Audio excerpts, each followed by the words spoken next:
A simple gas station stop turns into a nightmare for Sargento Valeria Jimenez. She's in full military uniform, refueling her car, when two police officers approach. What should have been routine becomes a confrontation, one that will expose a shocking breakdown in protocol. Este uniforme no es un disfraz, she insists, but the officers don't listen. What happens next will leave you questioning authority and justice. By the end of this video, you'll see how one phone call unraveled an entire system. The sun cast long shadows across the gas station pavement as Sergeant Valeria Jimenez pumped fuel into her car. Military regulations required visible identification. Her badge hung clearly from the uniform's breast pocket. The morning drill weekend. Brief started in 43 minutes. This was routine. Two squad cars pulled into the station. The officers' initial body language suggested nothing more than refueling their own vehicles, until the younger cop's eyes locked onto Valeria. No words yet, just shoulders squaring, hands drifting toward belts. The older officer mirrored, the stance seconds later. The shift happened in breaths, trained eyes catching trained eyes. Valeria kept her movements deliberate. She rotated to face them, nozzle still in hand. Her training overrode instinct. No sudden motions, no defensive. Posturing. "Good morning, officers," she offered first. The younger one's fingers tapped his thigh. 3 rapid beats. "Need to see some ID," he said. Not a question. Her military ID emerged from her wallet alongside her driver's license. "Sergeant Valeria Jimenez, 12th Infantry Battalion, on my way to drill." She held the credentials between steady fingers. The plastic glinted in the sunlight.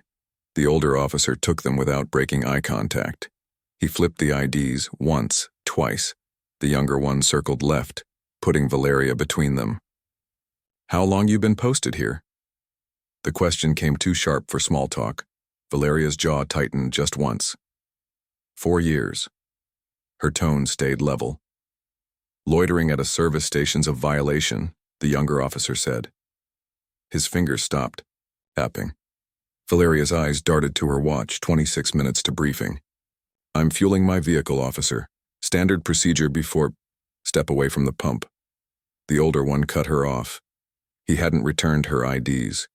The younger officer's hand now rested on his cuffs. Valeria's pulse hammered once, hard, before discipline clamped down. She released the nozzle, letting it click back into place. Her military insignia, the patches, the medals, the pressed uniform, might as well have been Halloween fabric. A car horn blared across the lot. Someone shouted. The officers didn't turn. Valeria saw movement in her periphery, phones raised, recording. The younger officer's neck flushed red above his collar. "Hands where we can see them," he snapped. Her boots crunched on gravel as she complied. The smell of gasoline clung to her sleeves. The steel of the patrol car's door handle gleamed behind the older officer. Why did suspicion fall on a decorated soldier in full regalia? Later reports would cite erratic behavior, never defined. Security tapes showed Valeria performing the same ritual 100 others did that morning. Swipe card, select grade, pump fuel. The younger officer stepped closer. His breath smelled of mint gum. "Turn around." 2 words delivered soft, but the crowd heard. Valeria's boots scuffed asphalt as she pivoted. Her medals clicked together. What happens next spits on protocol. The cuffs ratchet tight before the Miranda warning.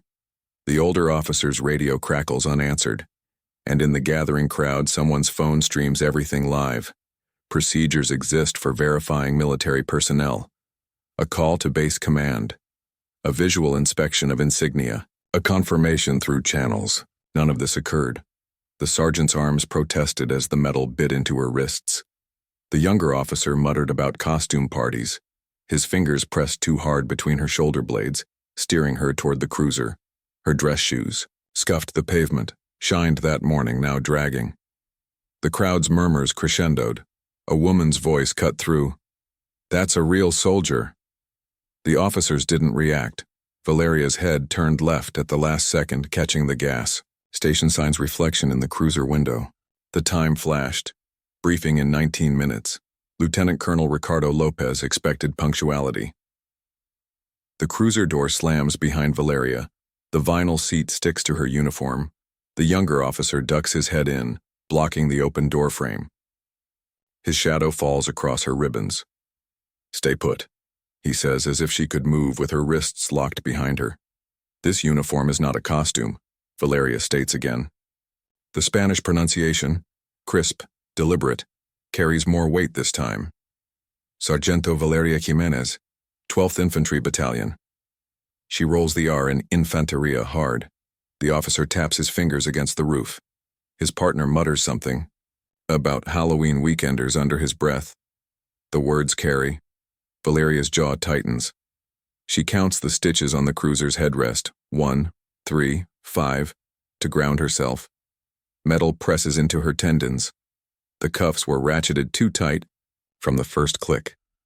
A medic in the growing crowd shouts about nerve damage. No one reacts. A teenager films through the windshield, phone pressed against glass. The red recording light blinks. Valeria shifts her weight. The plastic seat creaks. Her mind runs through regulations. What's the legal threshold for detention versus arrest? They never stated probable cause. Never Mirandized her. Just pivoted from ID check to handcuffs in under 2 minutes. "Step back, folks." The older officer spreads his arms, hurting bystanders. His radio crackles with dispatch chatter about a disturbance at the gas pump. His gaze flicks to Valeria. She sits upright, spine not touching the seat. Military posture automatic even now. A woman in scrubs pushes forward. "I'm an ER nurse. Those cuffs are compromising circulation." Valeria feels it, her fingertips tingling. The younger officer shakes his head. "We're handling this." Phones flash. The murmur builds. Uniforms got all the patches. Ribbons. Look real. Valeria exhales through her nose. She pictures Lieutenant Colonel Lopez's office, the polished nameplate, the landline phone with its direct line to public affairs. One call. "Mi teniente coronel necesitará una explicación," Valeria says, clear enough for the recording devices. The rank slices through the background noise. The Spanish lands differently here. Formal, precise, the diction of someone who outranks them in another hierarchy entirely. The officers exchange a glance. Dispatch squawks again, now asking for their location. The older one frowns. His hand drifts toward his belt, hovering near the radio. You get one phone call. The younger officer leans in, his mint gum breath filling the space between them. Valeria cranes her neck to see his badge number, 357, before he steps back. "Make it fast." She bends forward, trying to reach her hip pocket. The cuffs dig deeper. The older officer huffs but fishes her phone out, holding it awkwardly to her.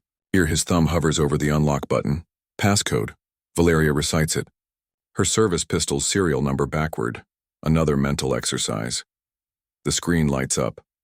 Her call log shows yesterday's check-in with Battalion HQ. She nods to her favorites list. Ricardo Lopez, Lieutenant Colonel. The officers freeze. Just slightly. The younger one's fingers twitch. The older one's thumb hesitates over the contact. His eyes flick to Valeria's shoulder insignia, then back to the screen. For the first time, he really looks at her uniform. Air hisses from Valeria's nose, not quite a laugh. She spells the name again as the older officer stabs the call button. The ringing starts. The younger officer leans in too close. "You better not be." Sargento Jimenez's phone. Lieutenant Colonel Lopez's voice fills the cruiser. Not loud, not angry, just present. The officers stiffen like cadets caught sneaking into barracks after curfew. The shift happens in their spines. Shoulders, pulling back, chins lifting, muscle memory.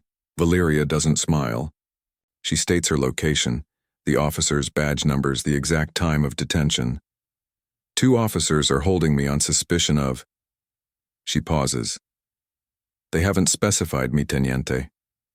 Lopez's keyboard clicks. A desk drawer slides. Papers shuffle. His breathing stays even, the measured rhythm of someone writing everything down. "Remain calm, Sergeant. I have your coordinates." More keystrokes. "You're on speakerphone now." The officers flinch. Valeria watches their reactions like she'd watch a tactical map shifts in terrain, sudden obstacles. The older officer steps back from the car. The younger one swallows hard, fingers twisting his duty belt. Officers. Lopez's tone shifts, still polite, but with the undercurrent of someone who expects obedience. Detainee calls are recorded. Under State Statute 14.3, you're aware? He doesn't wait for confirmation. Sergeant Jimenez, what's your battery percentage? 78%, sir. Good, keep this line open. His keyboard clacks again. Gentlemen. The word hangs, pointed. Does your sergeant-at-arms know you're detaining decorated personnel? Because mine will be contacting yours, within the minute. A door slams in the background. Shoes click on tile. Lopez moving. A computer chimes. Someone else's voice murmurs. JAG office, public affairs? The officers edge further apart, radios suddenly silent. Dispatch doesn't call again. The younger officer looks at his partner. The crowd murmurs. Valeria hears the medic again. Circulation. Now. But it's distant now. The lieutenant colonel's typing fills the silence like artillery fire in the gaps between orders. Valeria's phone screen lights up with an incoming notification, a location ping, battalion insignia flashing on the lock screen. Lopez exhales. Stand by, Sergeant. The keyboard falls silent. Change of plans. Don't hang up. But put officer. He prompts for the badge number. 357, Valeria supplies, her Spanish crisp. 357 on the line. A command, not a request. The younger officer's Adam's apple bobs. He takes the phone like it's wired to detonate. Officer Delgado. His voice cracks. Just once. Lopez says nothing for 5 full seconds. Paper rustles. Then lightly, almost, conversational. Officer, you're aware we live stream all interactions with detained service members? A beat. Your chief of police is reviewing footage as we speak. Nod if you understand. Delgado doesn't nod. He pales. His fingers tighten on the phone. Lopez keeps going. Internal Affairs is pulling your training records. Your dash cam is archived. And your mayor? A chair creaks. She's taking my next call. The older officer jerks forward. We can resolve this. You will.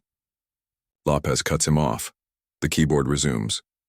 By uncuffing my sergeant immediately, then we'll discuss jurisdictional protocols. Or would you rather explain to IA why you ignored Article 7 procedures with an active duty soldier? A siren wails. In the distance. Not approaching. Not yet. Just testing the air. Delgado's hand trembles. He shoves the phone at Valeria like it burned him. His partner already has the key out. The metal cuffs pressed into Valeria's wrists as she shifted in the cruiser's backseat. The plastic bench radiated heat from sitting in the morning sun. She focused on the details. The younger officer's badge number 357, the older one's fraying collar, 3 loose threads by his name tag, the time displayed on the dashboard, 0842. Each observation anchored her. Phone call. Valeria kept her voice level. I'm entitled to one. The older officer turned the rearview mirror to watch her. He sighed but reached for her phone. His fingers hesitated over the screen. The lock display showed 4 missed battalion notifications. 1 minute. He unlocked it, held it near her face. No codes, no tricks. Valeria inhaled, smelled the cruiser's stale coffee and vinyl cleaner. Her contacts list scrolled past Beta, testers, supply officers, the base armorer. Then, Ricardo Lopez, Lieutenant Colonel. The call connected on the second ring. A chair creaked on the other end. Keys clattered. Jimenez. Lopez recognized her number immediately. His voice was quiet but precise, the tone he used during live fire exercises. Detained at mile marker 9 gas station. Valeria recited the officer's badge numbers, the exact time of detention. No probable cause articulated.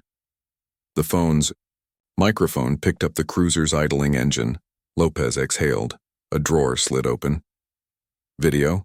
Multiple civilian phones recording. The officers stiffened. The younger one's fingers twitched toward his radio but didn't key the mic. A keyboard clacked on Lopez's end. 3 rapid keystrokes, a pause, then 2 more. Stand by.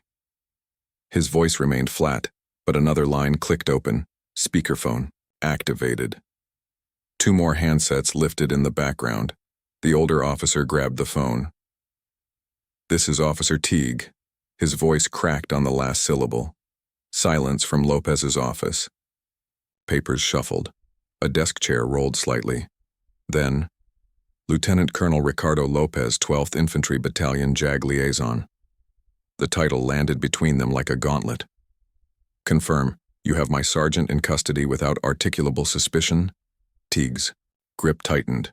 His partner stared at the dashboard clock. 08:45 now. Dispatch static filled the car. Lopez didn't wait for an answer. Another keyboard command sounded. "Your dashcam archives automatically, Officer Teague, as does Sergeant Jimenez's call." He let that settle. "I'm compiling a packet for your chief. 3 components: legal, media, chain of command. Each word precise. Which would you prefer handles this first?" The cruiser's computer emitted a soft ping. Teague glanced at the screen, a notification from Central Dispatch. His throat worked. Valeria stayed silent. Her training had covered this. Document, observe, outlast. She noted how Lopez eschewed threats for procedure. Every military lawyer knew paperwork was the true artillery. Lopez's keyboard fell quiet. A printer word. "Your mayor sits on our base's community oversight board." He paused. "She's next on my call list." Teague's grip on the phone slackened. His partner finally keyed his radio, a hushed request to run Valeria's name through the system again. The response came too fast. 1842, confirmed active duty, do not detain per statewide HR 407 protocols. The printer noise through the phone ceased. A stapler snapped twice. "Officer Teague?" Lopez's voice sharpened. "Does your supervisor know you're holding a Bronze Star recipient on an invalid loitering charge?" Valeria hadn't mentioned the award. She almost smiled. Lopez always researched before dialing. The younger officer reached for the cuff keys. His hands shook slightly. Metal clicked, one wrist free, then the other. Blood rushed back into Valeria's fingers in prickling waves. Lopez's keyboard tapped rhythmically now. "Sergeant Jimenez?" "Present, sir." Audio confirms restraints removed at 08:47. More keystrokes. "You'll remain online until relieved by JAG personnel. Understood?" The officers exchanged glances. JAG meant military lawyers. Arrival estimates varied. 7 minutes with sirens, 20 without. Valeria flexed her hands. The indentation marks would fade by noon. The video footage wouldn't. Teague handed back her phone like it might detonate. His left eye twitched, just once. Lopez's printer started again. Valeria recognized the sound, the battalion's old HP with the jammed tray. 3 quick sheets, then a pause. The rhythm meant he was printing multiple copies. 1 for JAG. 1 for public affairs. 1 for the police chief's inbox. A notification buzzed on the cruiser's computer. The officers' names appeared in the subject line. Teague inhaled sharply. Valeria straightened her collar. Her uniform was wrinkled, but her posture wasn't. The phone stayed pressed to her ear, recording every shaky breath the officers took. Lopez cleared his throat. "Sergeant?" "Sir?" "Your drill briefing starts in 11 minutes. Paperwork shuffled. You'll make it. Not a guess. A promise." The system was moving now, faster than the officers' careers could handle. Outside, sirens warbled in the distance. Not police, military. The distinct dual pitch of a JAG Corps sedan. The younger officer wiped his palms on his pants. He kept staring at Valeria's Bronze Star ribbon like he'd missed it before. Lopez's line clicked. Another incoming call. The mayor's office. Right on schedule. Sophie Taylor scrolled through her morning feed. coffee cooling beside her. Keyboard. The video autoplayed silently at first. Latina woman, military uniform, hands cuffed behind her back. The caption read, "Is this how we treat our military?" The timestamp showed 17 minutes ago. She turned up the volume. The audio crackled with overlapping voices. A male officer muttering about Halloween costumes, a woman shouting in Spanish. Sophie's fingers hovered over the keys. The sergeant's insignia looked authentic. She screenshotted the uniform, patches cross-referencing them with the National Guard database on her second monitor. The video's metadata revealed the location, mile marker 9 gas station, 8 miles from Fort Henson. Sophie pulled up the police dispatch logs for that sector. 2 officers had radioed in a suspicious person call at 0839, no follow-up. Her inbox pinged. A colleague from the base paper messaged, "You seeing this?" A link to the same video, now with 3,000 shares. Sophie dialed the public affairs desk at Fort Henson. The line rang twice before a harried voice answered. By 09:15, the video hit 10,000 views. Comments exploded beneath it. Veterans identifying Valeria's ribbons, lawyers citing wrongful detention statutes, civilians demanding badge numbers. The most quoted segment, the younger officers sneered fake veterans remark. The police department's social media team flagged it at 09:23. Too late, local news stations already embedded the clip. Their headlines shifted minute by minute. Officers detained soldier became military questions police protocol by 09:40. Sophie refreshed the department's page. Their last tweet 30 minutes prior praised an elementary school safety workshop. The disconnect was staggering. She drafted a bullet point list. Verification failures, jurisdictional issues, possible Fourth Amendment violations. At 09:52, the national outlets picked it up. News helicopters circled the gas station, though the cruiser had left an hour prior. The narrative crystallized, no longer a suspicious person stop, but a glaring bias case. The department's PR team scrambled. Sophie watched their response. Draft in real time. A tweet deleted mid-edit replaced with, "We are investigating the interaction." No apology, no names. Police scanners crackled with nervous traffic. An all-hands meeting convened at headquarters. Crime reporters Sophie hadn't spoken to in years messaged her for the sergeant's name. She withheld it, waiting for official confirmation. The video kept spreading. Reaction clips popped up.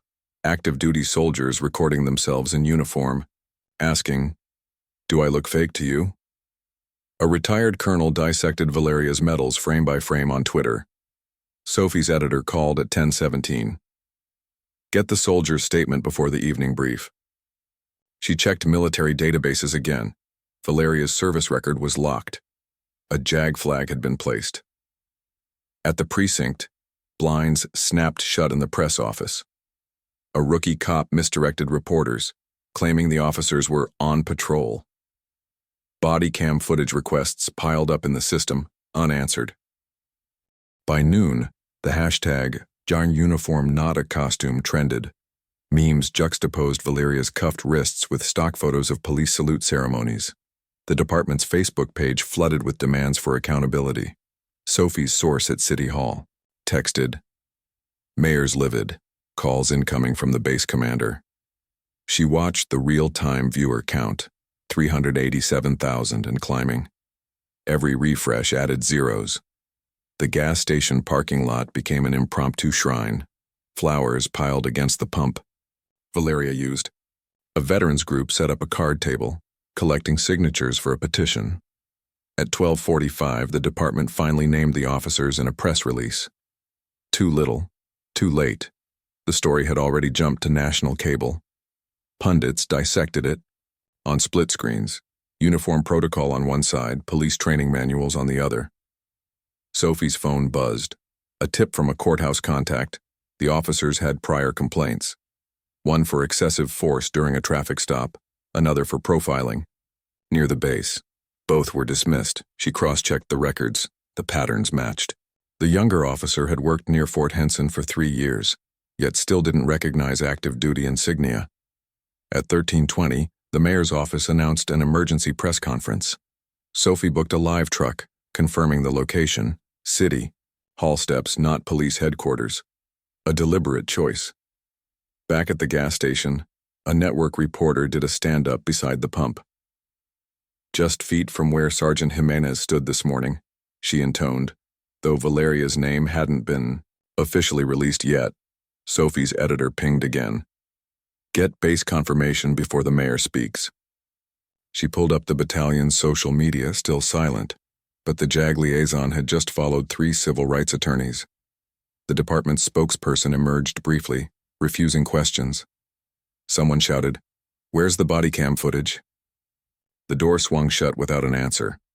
On Reddit, military spouses shared their own stories. Traffic stops gone wrong, disrespect at checkpoints. A moderator pinned Sophie's article at the top. Comments poured in by the hundreds. Sophie refreshed the video page once more. 1 million views.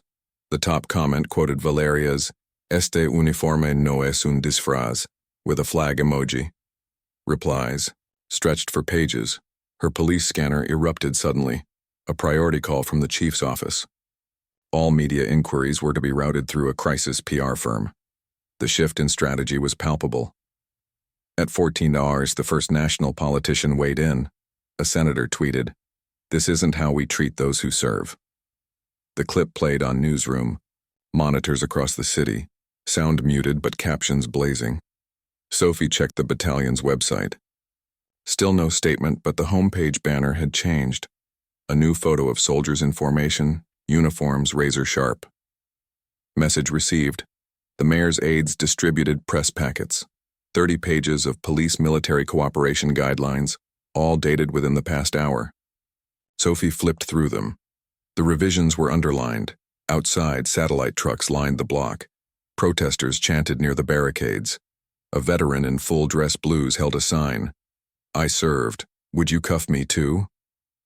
The story was no longer about one stop. It was about accountability. The video had made sure of that. 90 seconds that unraveled years of protocol. The mayor's assistant opened the door. Microphones clicked on. Cameras adjusted focus. The story was about to pivot again, but the footage would keep circulating. The Sir Lieutenant Colonel Ricardo Lopez's office became mission control within minutes. 3 phone lines lit up simultaneously. The first to public affairs, the second to the mayor's chief of staff, the third kept open with Valeria's cell still broadcasting cruiser audio. His legal pad filled with timestamps and protocol violations. The keyboard clacked as he pulled up the Military Police Cooperation Manual, highlighting section 14.3 in yellow. One finger pinned the page while his other hand typed an alert to JAG. The police chief received twin notifications, one from Internal Affairs, another from the base commander's office. Both referenced the same video now circling social media. His assistant placed the training records on his desk, flipped open to the officers' quarterly evaluations. The margins held handwritten notes about attitude adjustments needed. The chief's landline rang. City Council. He let it go to voicemail. At City Hall, the mayor's scheduler cleared the afternoon. The press conference podium was wheeled into position, microphones tested. Aides compared military insignia charts with freeze frames from the video. One circled Valeria's Bronze Star ribbon in red. The mayor's phone buzzed. Base commander on line 1, police union rep on line 2. She took neither. Her tablet displayed the viral tweet, 1.2 views. Reporters clustered outside the precinct. The department statement dropped at 14:47. 3 vague paragraphs praising dedicated officers while promising a thorough review. No mention of Valeria's rank, no apology. The press secretary avoided the word detention, calling it a community interaction. Cameras caught the exact moment when the local veterans liaison read the release, his pen snapping in half. The oversight office pulled the officers' training records. Digital timestamps showed they'd completed the military recognition module 9 months prior. Quiz scores, 89% and 76%. The younger officer's essay response on protocol deviations had been flagged by the instructor. Needs concrete examples of de-escalation. No remedial training was logged. Valeria's service file landed on the JAG colonel's desk. 12 years with no disciplinary marks, 2 commendations for crisis communication, firearms requalification scores in the top percentile. The last performance review called her a model of military bearing. A post-it note from personnel attached her community outreach hours, 178 tutoring local students in STEM. Lopez coordinated the response like a battlefield maneuver. To public affairs, release her service highlights but withhold the PTSD volunteer. Work, too exploitative. To JAG, file the Fourth Amendment violation first, then pursue the Uniform Code of Military Justice angle. To the mayor's office, I want the officer's prior complaint surfaced before your presser. His printer hummed, maps, timelines, regulation excerpts, each document stamped. Urgent, chain of command, eyes only in red. The system activated on all fronts. By 15 row, Internal Affairs had secured the dashcam footage. By 15:12, the police union lawyer arrived but was barred from the evidence room. At 15:20, the mayor's office leaked the officer's prior complaints to a friendly reporter. 2 use-of-force incidents settled quietly. 1 racial profiling accusation, dismissed on a technicality. The timeline was deliberate. Lopez's strategy, unfolded in 3 phases. First, isolate the incident from departmental spin. This is about 2 officers, not all police. Second, showcase Valeria's impeccable record without appearing sanctimonious. Her medals speak for themselves. Third, force accountability through parallel systems. Let IA do its job while we press civil remedies. His desk clock ticked toward the press conference. The police chief still hadn't called back. Valeria sat in a JAG office 3 miles from the gas station, sipping water from a canteen. Her wrists bore faint ligature marks. A paralegal documented them with a ruler. For scale, the JAG colonel slid her a notepad. List every word they said, in order. Valeria wrote in Spanish first, then English translations. Her handwriting didn't shake. At the precinct, the officers were separated. The younger one, Delgado, asked for union representation 3 times before being told the lawyer was stuck in traffic. His prior complaints file lay open on the IA investigator's tablet. The older officer, Teague, stared at his own training records, his low mark circled in red, when the chief finally entered. No introductions. Just, you realize she outranks you in 3 different hierarchies? The mayor's press secretary distributed packets with Valeria's service highlights, carefully curated, alongside the officers' disciplinary histories. The contrast was stark. Lopez had vetoed including her Bronze Star citation details. Let the public imagine what she endured to earn it. Reporters flipped pages, scribbling. Satellite trucks aligned their dishes toward City Hall. Lopez's final move was the quietest, a 15:35 email to the Pentagon's liaison office with the video and timeline attached. Subject line, local jurisdiction violation of HR 407, military identification protocols. The auto reply came instantly. Escalated to Region 7 JAG for immediate review. He allowed himself one tight smile. The system was designed to protect its own. The officers' union rep finally arrived at 15:42, demanding access to the evidence. Too late. Internal Affairs had already copied the dashcam footage to 3 servers. The rep's phone buzzed with a notification. The mayor's press conference starting early. Teague's face drained of color when he saw the podium backdrop, the city seal next to the 12th Infantry Battalion's crest. A deliberate pairing. Lopez watched the live stream on his laptop while fielding calls from NBC and the Army Times.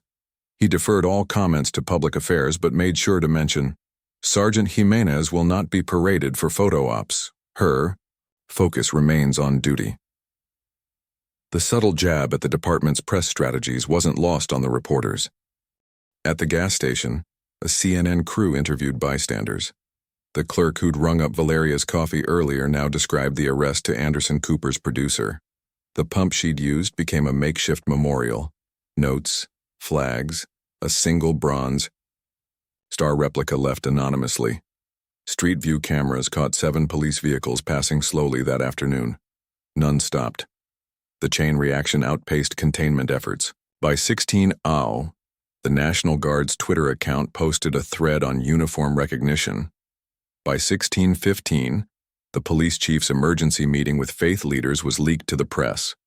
At 16:30, Walgreens announced it would offer free first aid training to officers on military visual identifiers. A PR move, but the battalion's public affairs office retweeted it. Lopez's printer finally stopped. The last document was a prepared statement for Valeria, should she choose to speak.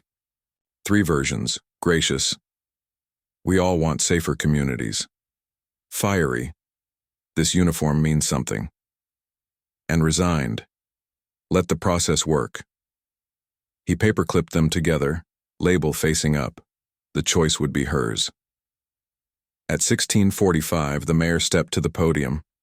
Flanked by the base commander and police oversight chair, she announced 4 actions. 1. Immediate bias training overhaul. 2. Review of all military-related detentions from the past year. 3. New verification protocols co-drafted with the battalion. And 4. A public apology to Sergeant Jimenez, delivered in person by the police inspector general. The cameras zoomed in as she stressed, "This is about fixing systems, not scapegoating individuals." Lopez closed his laptop, satisfied. The apology was coming, but it wouldn't be enough. The real work started tomorrow. Policy revisions, training audits, and the civil suit JAG would quietly file at dawn. His desk phone rang. Valeria, from the JAG office. "Sir, I'd like to return to duty." Her voice held no tremor, just the steady resolve of someone who'd already moved on. The officers' careers might not survive the week, but her focus was forward. Next drill, next mission, next challenge. Outside Lopez's window, a recruit formation marched past. Their uniforms were pristine, their insignia bright under the Ysabe afternoon sun. The system had flexed finally in the right direction. But one question lingered with every step those boots took. How many other soldiers had no Lieutenant Lopez to call? The mayor's microphone feedback squealed through his open window. The press conference was wrapping up. Reporters shouted follow-ups. Lopez stood, adjusted his own uniform jacket, and went to meet his sergeant. The real work began now. The cruiser door opened with a metallic groan as Inspector Reyes knelt beside Valeria. His cuff key scraped against the metal restraints with surgical precision. Reporters' cameras whirred 20 feet away, their flashes bouncing off the patrol car's window glass. Valeria flexed her wrists but didn't rub the marks. The inspector's whispered apology contained 3 distinct elements: recognition of her service, condemnation of the officer's actions, and a promise of systemic review. Valeria acknowledged each point with a single nod.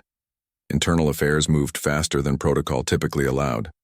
Officers Delgado and Teague were placed on paid leave within 93 minutes of the inspector's arrival.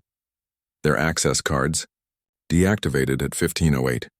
Security logs showed Delgado attempting to enter the evidence locker at 15:12, denied. The review board pulled their training records alongside performance reviews from the past 5 years. The gaps were too consistent to dismiss. Teague had scored 61% on the military identification module during last year's recertification. His handwritten essay claimed veterans often exaggerate service credentials. The instructor's feedback, retraining recommended, was never followed up.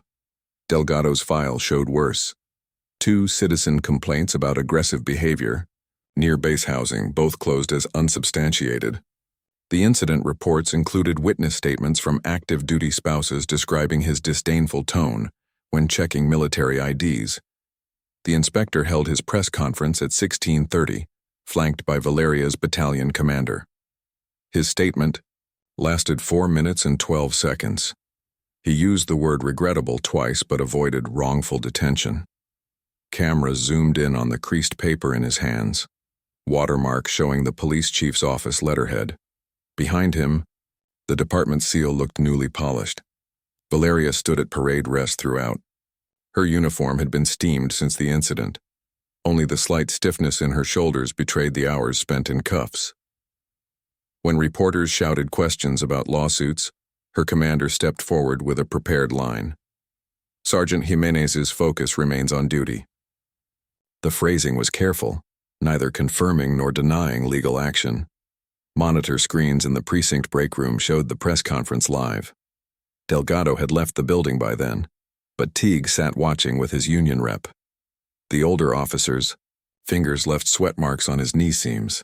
His phone buzzed, a text from his daughter. "Dad, what's happening?" The union rep snatched it away before he could answer. By evening newscasts, the fake veterans clip had been analyzed by 3 retired generals.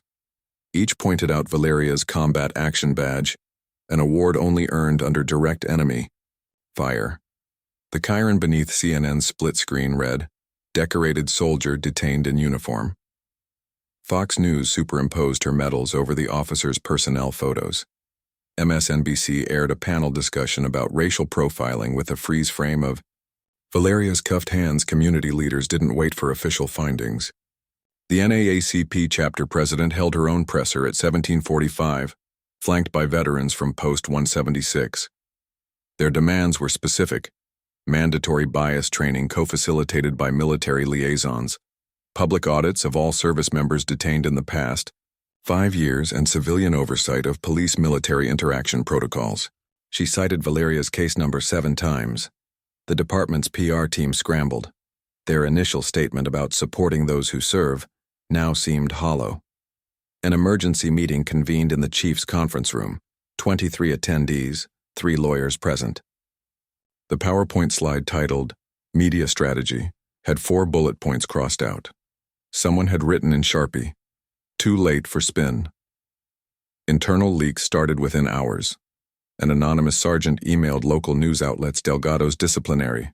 Phil, 8 write-ups in 3 years, including one for illegally searching a Marine's car during a traffic stop. The Marine's testimony described Delgado saying, "I decide what's probable cause." The case was settled quietly. Training records revealed systemic flaws. Only 34% of patrol officers had completed the updated military ID verification course. The module itself was outdated, still referencing Vietnam-era insignia. 4 separate memos from the base's JAG office requesting curriculum updates were marked. Received, but never actioned. Valeria declined interview requests. She spent the evening reviewing drill schedules in the JAG office, her canteen, coffee going cold. The paralegal documented her wrist abrasions with a forensic ruler, 3 millimeters wide, 2 shades darker than surrounding skin. Each photo was time-stamped and notarized. At 19:00, the police chief called the mayor. Their 14-minute conversation included 7 seconds of silence after the mayor asked, "Why didn't you implement the joint training we funded?" The call log showed 3 previous attempts that afternoon, all ignored. Local businesses reacted faster than the bureaucracy. 3 gas stations near base gates posted signs. Active military, always welcome. The Kroger, where Valeria shopped, announced, "Free coffee for anyone in uniform." None of these gestures addressed the core failure, but the symbolism was potent. Delgado's neighbor leaked his backyard social media posts to a veterans group, multiple rants about stolen valor. The group's forensic analyst verified. The account belonged to him through geotagged photos. By midnight, in Delgate, the bigot was trending statewide. The Inspector General's preliminary report dropped at 06 Gurwar the next morning. It confirmed 3 protocol violations: failure to verify military ID, unlawful prolongation of detention, and ignoring bystander testimony. The section on training deficiencies was worded carefully but damning, phrases like institutional disregard and correctable blind spots. Valeria's battalion did its own audit. Every interaction between base personnel and local police over the past 2 years was reviewed. 11 similar incidents surfaced, none as egregious, all quietly resolved. The JAG colonel highlighted 3 cases with identical patterns: minority soldiers, trivial initial infractions, escalation without cause.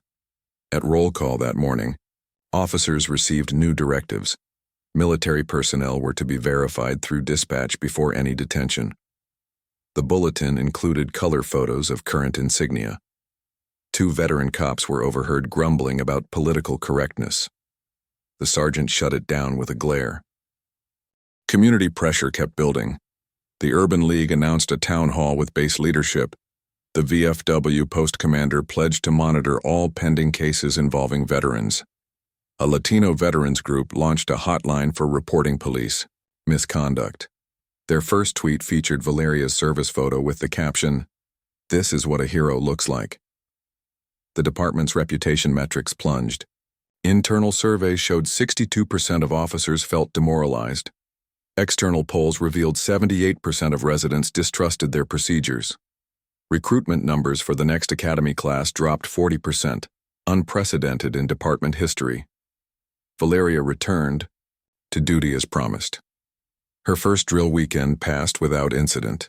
The other soldiers didn't mention the handcuffs, but their salutes held an extra beat of respect. A private first class left a note on her desk. "Thank you for your service, inside and outside the wire." Teague resigned before his disciplinary hearing. His pension paperwork listed personal reasons. Delgado fought the charges, a decision that backfired when body cam footage showed him tightening Valeria's cuffs unnecessarily. The police union dropped his appeal 2 days later. The inspector general's final report took 6 months. Its 312 pages validated every one of Valeria's claims. New training protocols rolled out the following quarter. 8 hours of instruction instead of 2, co-taught by military personnel. The first session included a surprise guest lecturer, Sergeant Jimenez herself. She stood at the podium in dress blues, her wrist scars faded but visible. The PowerPoint slide behind her showed the regulation flowchart for military verification. She clicked through each step slowly: the legal thresholds, the required call to base command, the consequences for overreach. 47 officers took notes under her steady gaze. The Q&A session lasted twice as long as scheduled. One rookie asked how to apologize for past mistakes. Valeria's answer was matter of fact: "Start by getting the next one right."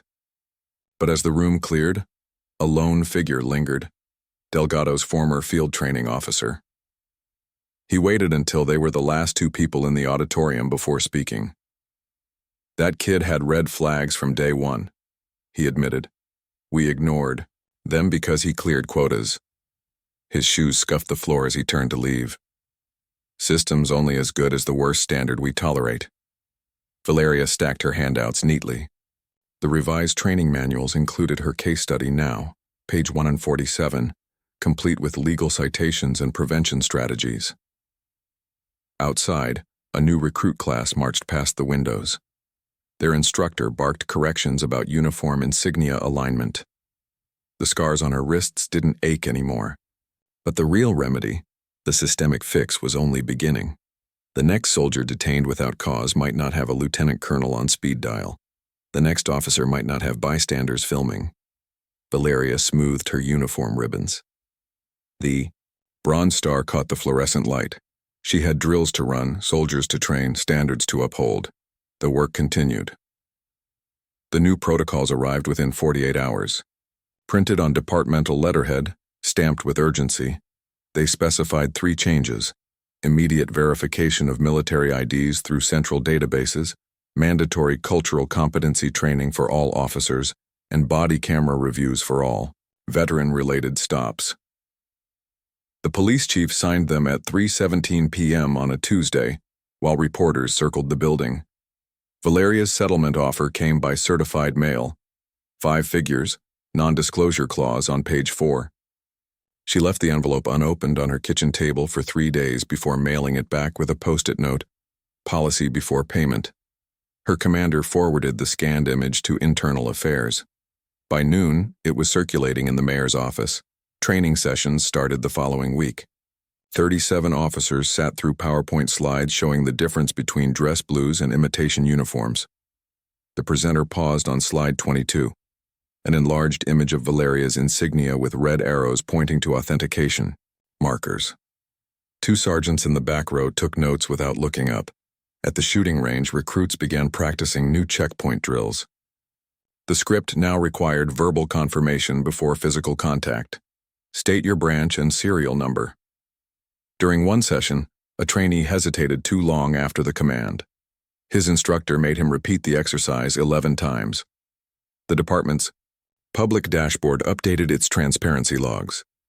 Page 12 showed 19 bias complaints logged that quarter versus 6 the previous year. No names appeared, but case numbers linked to training referrals. One entry read, Incident 4472A.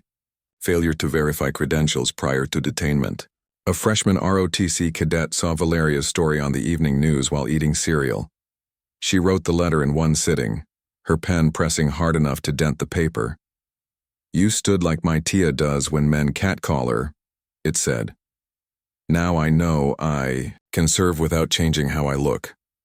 The envelope had a lipstick smudge near the stamp. Veterans groups reposted the new policy PDFs with yellow highlights on enforcement clauses. One comment thread debated paragraph 4's wording. Shall immediately contact chain of command versus may contact. The original poster tagged 3 legislators. Internal Affairs completed its equipment audit the next month. Spreadsheet row. 87 noted the installation of updated badge scanners in all patrol cars. Column D showed a 92% compliance rate during spot checks. The chief's signature appeared beneath a handwritten addendum. Add to annual eval criteria. Valeria's uniform needed repairs after the incident. Slight fraying at the cuffs from the restraints. The base tailor reinforced the seams with double stitching while telling his apprentice about the time his brother got stopped at a border checkpoint. They used thicker thread than standard. At roll call, watch commanders began reading aloud from a laminated card. Remember Sheffield. No one asked which part they were supposed to remember. The handcuffs, the viral video, or the quiet woman who turned down money to change a system. The cards didn't specify. The young recruit's letter arrived on a Thursday. Valeria held it by the corners at first, as if testing its weight. She read it twice before tucking it behind her deployment photo on the dresser. That afternoon, she submitted transfer paperwork for public affairs. The reason box said, Prevention. Policy memos kept coming. The latest one required monthly compliance reports with notarized signatures. Someone had paperclipped a sticky note. To Valeria's copy, Your suggestions, items 4 and 7 implemented. She filed it under pending without marking the date. Valeria returned to duty with fresh insignia on her pressed uniform. Her fellow soldiers didn't speak of the incident directly, just offered firmer salutes and steadier eye contact in formation. The battalion armorer took extra time sighting her rifle at the range. No comments, just 3 tighter groupings on the target. The recruit's letter arrived creased from transit. The envelope bore a lipstick smudge and shaky handwriting. Inside, notebook paper with margarita stains along one edge. The girl described watching the viral video with her abuela, how Valeria's posture reminded them both of their tia facing down catcallers. You made standing tall look like part of the uniform, she wrote. Valeria ran her thumb over the pen marks where the girl had pressed too hard on the word serve. Veterans groups flooded her inbox with speaking requests. The American Legion offered an honorary membership. A Gold Star Mothers chapter asked her to keynote their fundraiser. She declined all invitations through her CO's office, standard active duty protocol. But someone leaked her personal email to a Latino veterans network. Their messages came in Spanish at first, then code switched when she didn't reply. The officers' careers unraveled differently. Delgado resigned before his termination, hearing but posted bond after a bar fight 6 weeks later. The arresting officer noted his slurred rant about fake heroes. Teague transferred to evidence storage after failing his requalification. His new badge photo showed deeper wrinkles. At the academy, cadets studied Valeria's case during civil liberties modules. Instructors freeze-framed the moment her cuffs clicked, a teaching point on escalation thresholds. One trainee circled all 4 procedural violations in red marker. His notes later surfaced in a lawsuit against another department. The recruit who wrote the letter enlisted that spring. Her basic training photo showed careful eyeliner beneath her helmet strap, tribute to Valeria's own grooming standards. During the gas stop, When drill sergeants demanded why she joined, she quoted Valeria's viral line verbatim. Este uniforme no es un disfraz. The TI marked it as improper address but didn't make her do push-ups. Bodycam footage from other cities surfaced. A reservist in Detroit, a National Guardsman in Phoenix. Each video showed minor traffic stops escalating after the military ID came out. Comment threads linked them all back to Valeria's case number. Valeria's promotion paperwork moved faster than regulations typically allowed. Her new lieutenant's bars arrived without ceremony, just a manila envelope on her bunk. The battalion clerk had highlighted the effective date in yellow, 2 weeks sooner than standard. Teague's transfer request to another state was denied due to pending administrative review. His LinkedIn profile still listed police work under experience but changed the description to public safety coordinator. The recruit shipped AI out to Fort Jackson. Her first letter home included a Polaroid of her battle buddy grinning beside their bunk beds. Scrawled on the bottom, "Still standing tall." Her abuela pinned it next to the screenshot of Valeria at the gas pump. At roll call 3 states over, a sergeant used Valeria's case as cautionary tale. "Check IDs before cuffs," he said, tapping the updated manual. No one mentioned she'd been promoted since the incident. The lesson was about procedure, not the person. TikTok edits spliced Valeria's viral moment with historic footage, WNAX and W2, waves and dress blues. The algorithm pushed it to military spouses' feeds. Comments ranged from thanks to trauma, dumps about similar encounters. Valeria never saw them. Her socials had been deactivated since the incident. The Detroit reservist got a settlement 5 months after his stop. His lawyer cited Valeria's case in the demand letter. The department paid out quietly. No admission of fault. The check cleared on a Tuesday. Valeria's new lieutenant duties included inspecting uniforms before parade. She checked each soldier's insignia with methodical care, fingers brushing ribbons to confirm proper placement. The private who'd left her the thank you note stood straighter when Valeria paused at her locker. No words exchanged, just a single slow nod. Delgado's police certification was revoked after the bar fight. The State Oversight Board's ruling cited pattern of conduct unbefitting public trust. He appealed twice, lost both times. Teague developed a tremor in his left hand. Medical retirement paperwork crossed the chief's desk 6 months post-incident. The diagnosis line read essential tremor, but the disability percentage suggested something chronic. The recruit graduated basic with honors. Her dress blues photo made the unit Facebook page, captioned, "Future Leader." She'd replicated Valeria's exact bun from the gas station footage. No one else noticed. Department audits uncovered 17 other officers who'd failed the new military ID verification test. 3 resigned during retraining. 1 claimed the material was too woke. His exit interview lasted 4 minutes. Valeria's old uniform, the one she'd worn during the detention, was donated to the academy without fanfare. A janitor found it in the supply closet and hung it with the other training props. Cadets now practice insignia identification using its ribbons as reference. The young soldier's first deployment orders came with a packing list. Between the tactical gear and toiletries, she tucked the folded screenshot of Valeria. It stayed in her left cargo pocket through pre-mobilization drills. At the range one afternoon, Valeria overheard 2 privates debating use of force protocols. They cited her case by number, not name. One argued escalation was inevitable. The other countered with Fourth Amendment thresholds. Their debate continued through 3 magazines. Valeria didn't intervene, just scored their targets and moved down the line. Internal affairs investigators kept finding threads. A charge here, a complaint there, each one tracing back to overlooked patterns before Valeria's detention. The chief's replacement ordered a full review of the last 5 years' disciplinary files. 3 attorneys resigned from the police union over it. The recruit shipped overseas in winter. Her first letters home mentioned checking allies' insignia during joint operations, like Lieutenant Jimenez taught. Her abuela sent the clipping to Valeria's old address. It was forwarded to her new post unopened. Teague's pension. Hearings dragged into their 8th month when the first neuropathy diagnosis was entered. His lawyer argued workplace stress exacerbated the condition. The review board took 47 minutes to deliberate.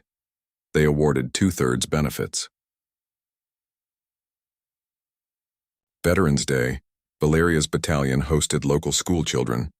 A 5th grader asked why her ribbons were different than the others. She explained each one: Bronze Star, Good Conduct, Global War on Terrorism. The teacher had to shush the class so she could finish. The recruit re-enlisted at her first opportunity. Her re-up papers listed mentorship as a retention factor. No names given. The career counselor noted it was the only form where she hadn't used shorthand.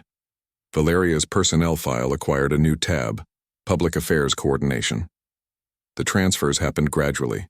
First a media interview about equipment drives, then a veterans hospital visit.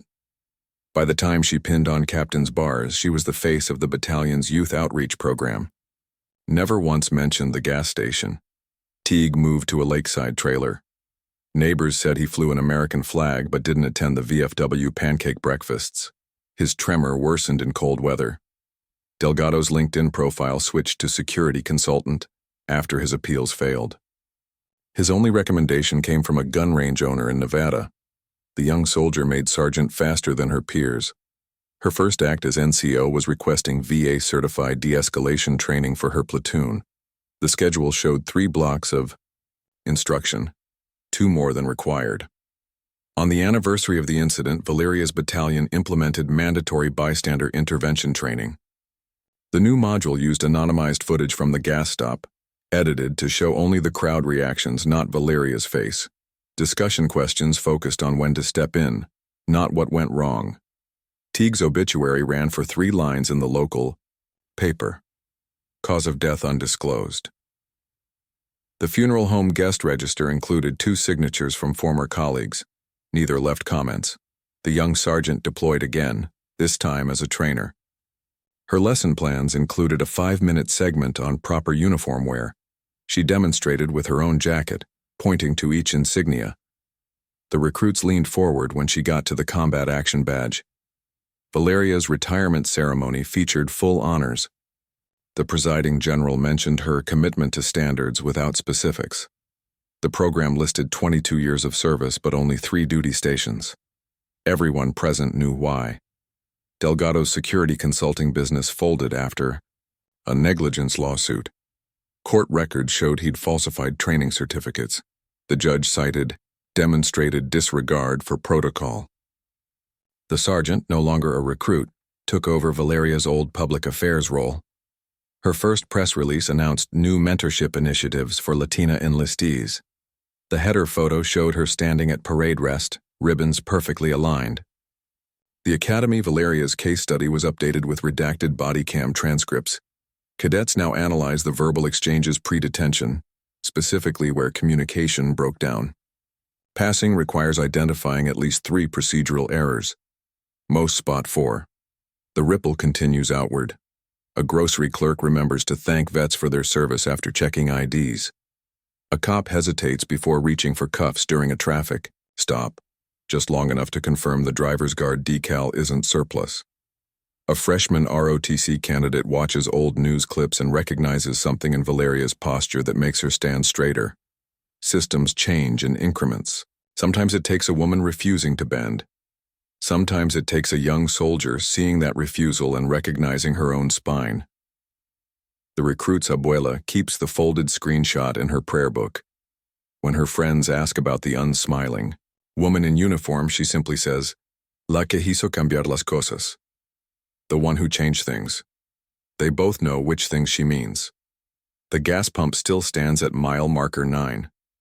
The scratches from Valeria's boots are long gone, buffed, out by time and traffic, but the change remains. Systems move slowly until they don't. One phone call to the right lieutenant colonel. One video captured at the right angle. One woman holding her posture as cuffs dig into her wrists. The machine either grinds you down, or you find its pressure points. 47 officers now train on procedures drafted from her case number. A young sergeant leads classes wearing insignia she first saw on Valeria's uniform. Courage wears many uniforms. This one happened to include a Bronze Star.